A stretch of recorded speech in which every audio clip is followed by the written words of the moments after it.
And so he sang. He stuck up at once a harvest Thanksgiving hymn, all about crops safely gathered in. It was not very suitable to place which felt as if nothing had ever grown there since the beginning of time, but it was one he could remember the best. He had a fine voice, and the children joined in, and it was very cheering.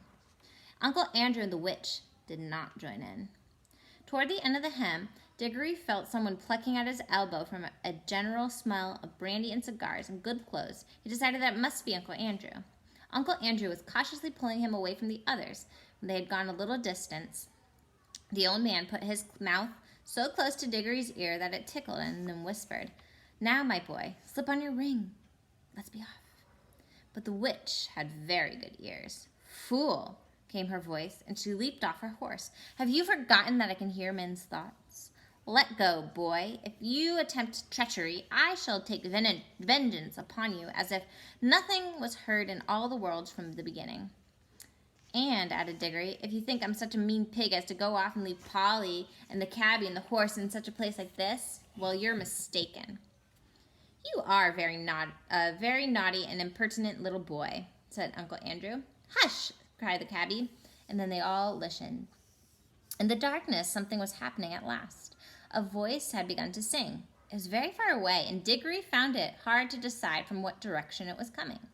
Sometimes it seemed to come from all directions at once. Sometimes he almost thought it was coming out of the earth beneath them. Its lower notes were deep enough to be the voice of earth itself, but there were no words. There was hardly even a tune. But it was, beyond comparison, the most beautiful noise he had ever heard. It was so beautiful he could hardly bear it.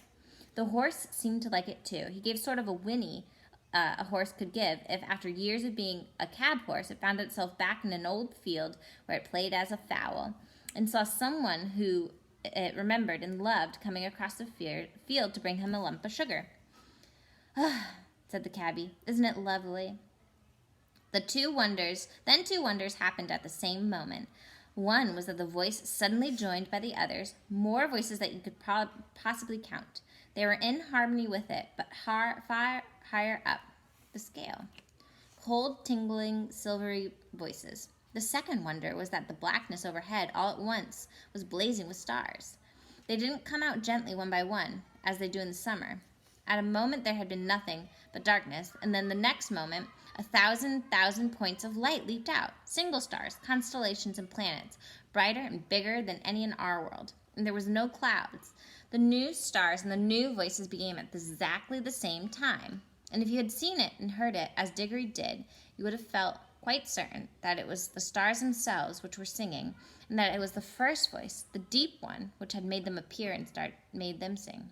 "Glory be," said the cabby. "And I'd have been a better man my life if I had known there were things like this." The voice on the earth was now louder and more triumphant. The voices in the sky, after singing loudly with it for a time, began to get fainter, and now something else was happening. Far away and down near the horizon, the sky began to turn gray. A light wind, very fresh, began to stir. The sky in that one place grew slowly and steadily paler. You could see shapes of hills standing up and dark against it. All the time the voice went on singing.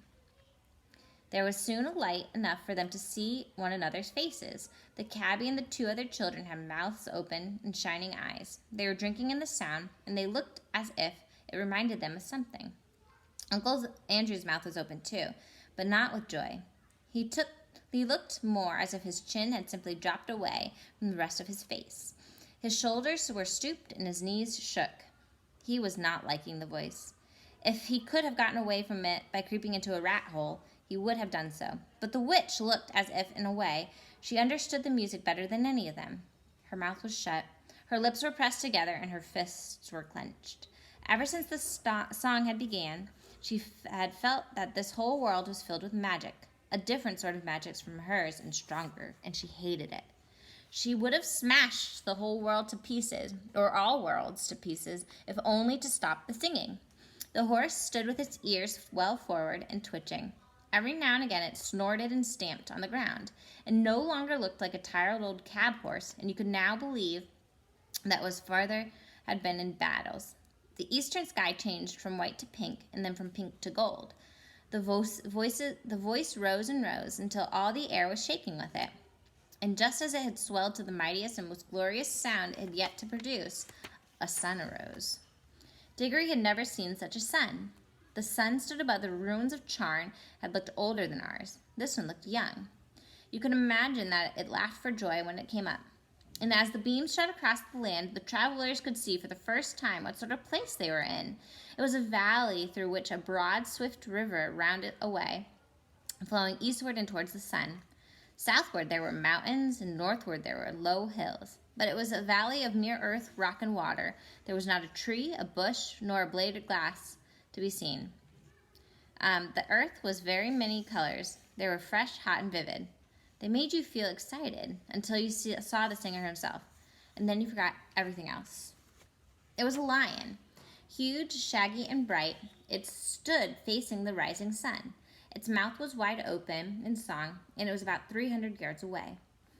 "This is a terrible world," said the witch. "We must fly away at once. Prepare the magic." "I quite agree with you, madam," said Uncle Andrew. "A most disagreeable place, completely uncivilized. If only I were a younger man and had a gun." "Darn," said the cabby. "You don't think you could shoot him, do you?" "And who would want to?" said Polly. "Prepare the magic, old fool," said Datus. "Certainly, madam," said Uncle Andrew cunningly. "I must have both children touching me."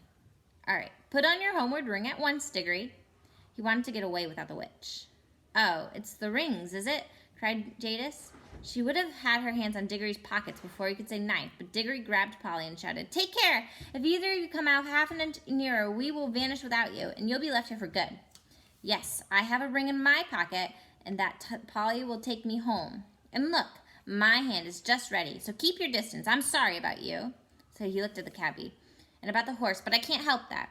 As for you two," he looked at Uncle Andrew and thought the Queen, "you're both magicians, so you ought to enjoy living together." "Hold your noise, everyone," said the cabby. "I want to listen to the music." For the song had now changed. That's the end of chapter 8, so we'll read chapter 9 tomorrow.